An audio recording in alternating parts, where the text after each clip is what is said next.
A puts in rupees 500 more in a business than B. But B has invested his capital for 5 months while A has invested for 4 months.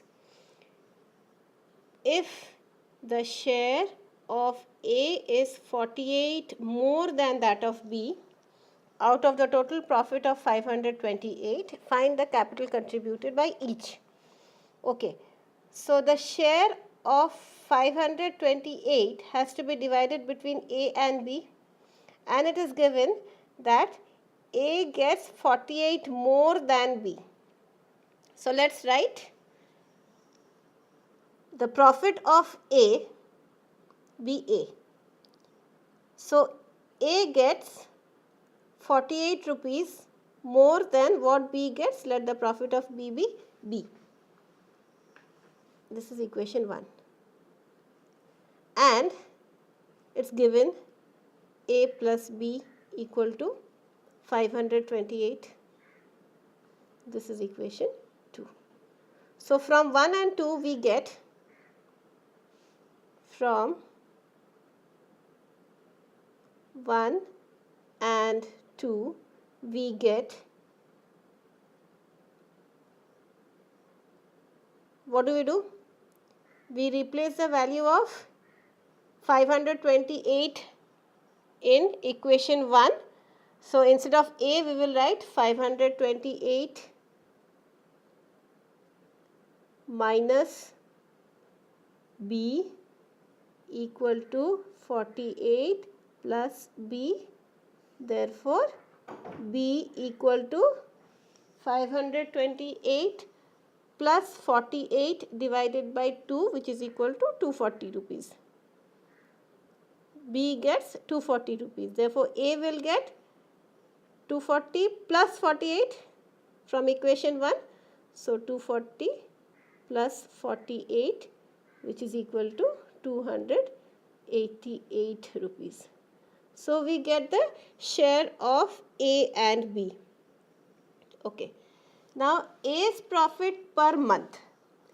A has invested the amount, B has invested for 5 months and A has invested for 4 months. Therefore, this profit, had it been for a month, it would have been divided by 4 because A has invested for 4 months. So, divided by 4. B has invested for 5 months. So, divided by 5. Okay. Let's write A's profit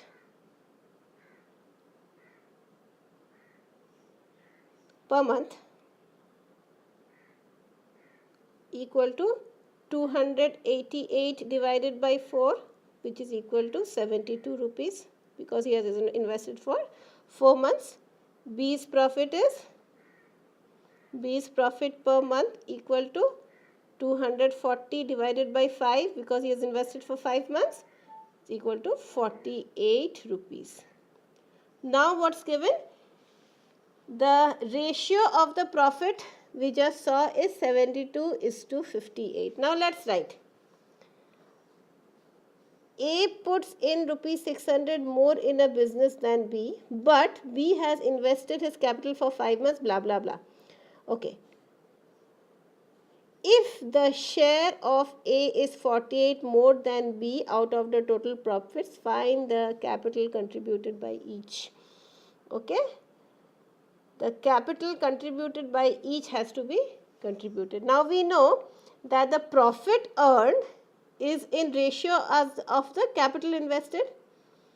Profit earned is in the ratio of the capital invested.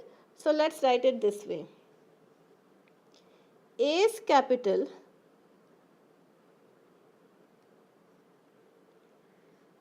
is to B's capital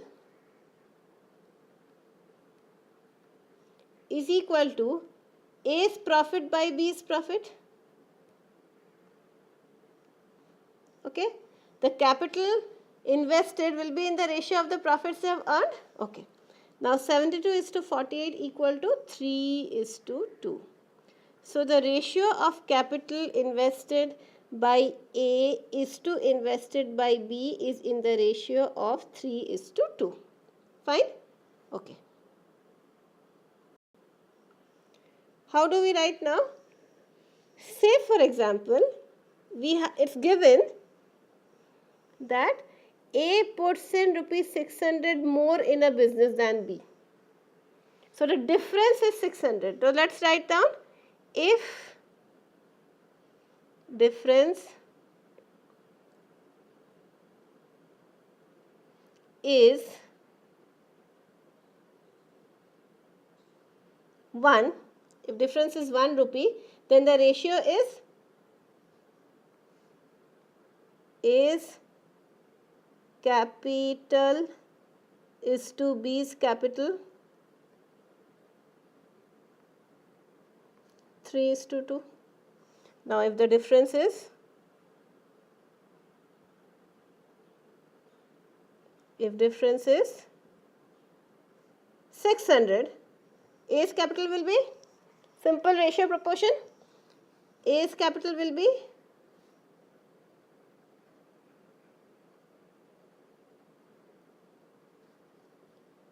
3 into 600, which is equal to 1800 rupees, and B's capital will be 2 into 600, which is equal to 1200 rupees. So what have we done? We found out the ratio of the profit. We found out the ratio of the profit. Now from the ratio of the profit, we came to know the ratio of the capital investment, capital invested by them. Okay. Now we have considered that the difference is 1. See, A has invested 3 rupees, B have invested 2 rupees. So the difference is 3 minus 2, 1 rupee. So if the difference is 1 rupee, then A would invest 3 rupees, B would invest 2 rupees. If the difference is 600 rupees, A would invest 3 into 600 rupees and B would invest 2 into 600 rupees. That's 1200. As simple as that.